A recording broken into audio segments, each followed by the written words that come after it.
अस्सलाम वालेकुम बख़ैर आगले कैसे हैं आप सब। मेरी दुआ है जहाँ रहें खुश रहें आबाद रहें। तो जी आपके सामने हाजिर हैं एक नए व्लॉग के साथ, एक नए जज्बे के साथ। आपको मैं दिखा रही हूँ जनाब, यहाँ पे असर का वक्त हो गया है तो मैं ले रही थी ब्लैक कॉफ़ी, एक कप ब्लैक कॉफ़ी ले रही थी क्योंकि मैं आजकल वेट लॉस कर रही हूँ। और अगर आपको वेट लॉस करना है, मेरे साथ 30 डेज़ का चैलेंज है, तो आप मेरे चैनल पे जाएं और वीडियोस में चेक करें। मैंने वहाँ पे लंच आइडियाज़ भी दिए हुए हैं फॉर वेट लॉस, और ब्रेकफास्ट के भी आइडियाज़ दिए हुए हैं, तो आप उसको ज़रूर फॉलो कीजिएगा। इंशाल्लाह आप भी मेरी तरह ज़रूर वेट लॉस करेंगे।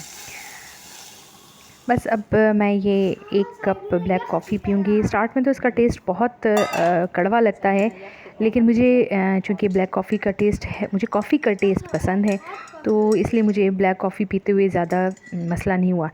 अगर आपको नहीं पसंद ब्लैक कॉफ़ी का टेस्ट तो आप असर के टाइम पे कहवा भी बना के पी सकते हैं, ग्रीन टी जो है। खैर बहरहाल बस मैं इसको पीऊँगी और हम आज की अपनी रेसिपी स्टार्ट करते हैं। आज की रेसिपी जो मैं आपके साथ शेयर कर रही हूँ वो है हलीम, या इसको बाज़ लोग इसको दलीम भी बोलते हैं क्योंकि इसमें दालें डलती हैं। मुख्तलिफ़ किस्म की दालें हैं, आप देख सकते हैं। मोटे चावल भी हैं, चने की दाल भी है, साथ में मसूर की दाल, पीली वाली दाल भी है। गंदम के दाने मेरे पास नहीं थे, आप वो भी उसमें ऐड कर सकते हैं, उसका भी बहुत ज़बरदस्त टेस्ट आता है। बहरहाल इसको मैंने भिगो के रख दिया था और इसको मैं तकरीबन 2 से 3 घंटे भिगो के रखूँगी ताकि अच्छी तरीके से फूल जाए। इसी तरह मैंने लिया बीफ। अच्छा ये देखें, ये बड़ा बड़ा तिक्का था, मैंने इसको बिल्कुल नहीं काटा, ठीक है। बड़ा पीस जो होता है गोश्त का, वो मैंने डायरेक्ट ले लिया था। यहाँ पे मैंने गोश्त को बॉईल कर लिया था अच्छी तरीके से और इसके मैंने रेशे बना दिए थे। अच्छा ये रेशे जो मैंने बनाए, ये आप इसको हाथ से भी इसको अलग कर सकते हैं, या आप जो कोई भी तरीके से आप इसको अलग कर सकते हैं। हमन दस्ता जो है उससे भी आप इसको अलग कर सकते हैं। जो दालें थी उसको मैंने कुकर में चढ़ा दिया था और थोड़ा सा ज़्यादा पानी डाल के मैंने उसको चढ़ा दिया था ताकि वो अच्छे तरीके से पक जाए, ठीक है। यहाँ पे चूँकि दालों को काफ़ी टाइम हो चुका था, बस वो रेडी होने वाली थी, तो मैं साथ साथ इसका तड़का भी तैयार करी थी। तड़के के लिए मैंने ऑयल डाला और उसमें 2 तकरीबन प्याज मैंने डाल दिए थे और इसको मैंने फ्राई करने के लिए रख दिया था। यहाँ पे मैं यूज़ कर रही हूँ शान का हलीम मसाला, ठीक है। अच्छा तड़के के लिए जो चीज़ें मैंने यूज़ किए हैं वो है यहाँ पर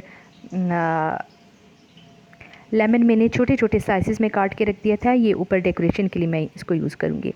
साथ में अदरक को मैंने लंबा लंबा काट लिया है, ठीक है, बिल्कुल बारीक बारीक सा लंबा सा काट दिया था। और साथ में है ग्रीन चिलीज़ और ढेर सारा धनिया, ठीक है। ये तो सिर्फ हम उसको ऊपर से डेकोरेट करेंगे। यहाँ पे साथ साथ इसका मैं तड़का भी तैयार करी थी क्योंकि दालें ऑलमोस्ट होने ही वाली थी। ये देखें जनाब, दालें हमारी माशाल्लाह पक के बिल्कुल रेडी हो चुकी हैं, अच्छी खासी नरम हो चुकी हैं। अच्छा इसमें मैंने मूंग वाली दाल जो है ना साबुत, वो भी डाली थी।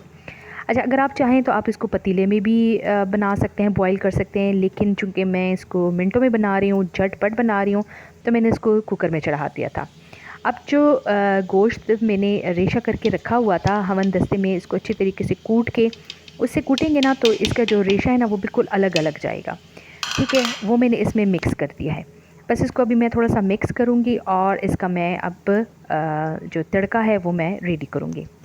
नमक कुछ भी नहीं डालना क्योंकि जो मसाला है उसमें ऑलरेडी अच्छा खासा मसाला नमक होता है, तो फिर एक्स्ट्रा डालने की ज़रूरत नहीं है। अच्छा अगर आपकी फ़ैमिली में आपके बच्चों को इस तरह मोटी मोटी दाल अच्छी लगती है तो फिर तो आप इसको वैसे ही रहने दें, अदरवाइज़ आप इसको हैंड ब्लेंडर से अच्छी तरीके से ब्लेंड कर दें।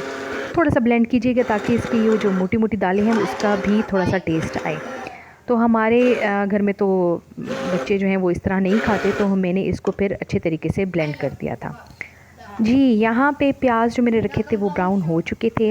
अब इसमें से आधे प्याज मैं अलग कर रही हूँ क्योंकि मैं इसको ऊपर गार्निशिंग के लिए रखूँगी। बाकी के जो मसाला प्याज है उसमें मैंने डाल दिया था पूरा पैकेट मसाले का, हलीम मसाले का।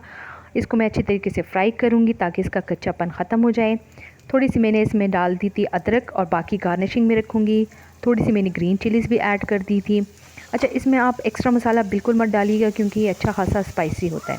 अगर आपको स्पाइसी पसंद है तो आप इसमें स्पाइसी भी अलग से ऐड कर सकते हैं।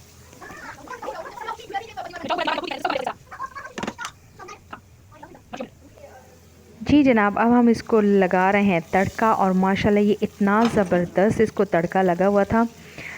तो ये इसको बस मैं अच्छी तरीके से मिक्स कर दूँगी और थोड़ा सा लेके फिर फ्राई पैन में डालूँगी ताकि अच्छे तरीके से तड़का लग जाए। अगर आपको थोड़ी गाढ़ी हलीम चाहिए तो आप इसको इसी तरह रखिए। अगर आप को थोड़ी पतली हलीम पसंद है तो आप इसमें थोड़ा सा पानी वग़ैरह डाल के अपने हिसाब से इसको बराबर भी कर सकते हैं।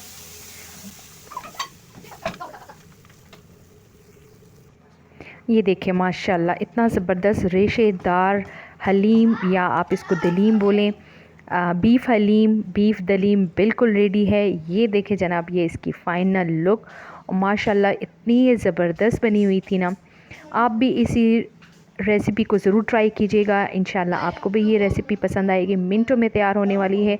बस सब कुछ डालें कुकर में और लगाएं इसको तड़का और आपके हलीम बिल्कुल रेडी होगी और रेशेदार बनेगी। अगर आप इसको हवन दस्ते में गोश्त को अच्छे तरीके से कूट लें तो ये बहुत अच्छे तरीके से रेशेदार हलीम आपकी बनेगी। तो ये थी जनाब मेरी आज की रेसिपी। अगर आपको पसंद आए तो लाइक शेयर सब्सक्राइब ज़रूर कीजिएगा। इंशाल्लाह मंडे को मैं आपके साथ वेट लॉस के डिनर आइडियाज़ शेयर करूँगी। तब तक के लिए अपना बहुत ख्याल रखिए। अल्लाह हाफ़िज़, अल्लाह पामान।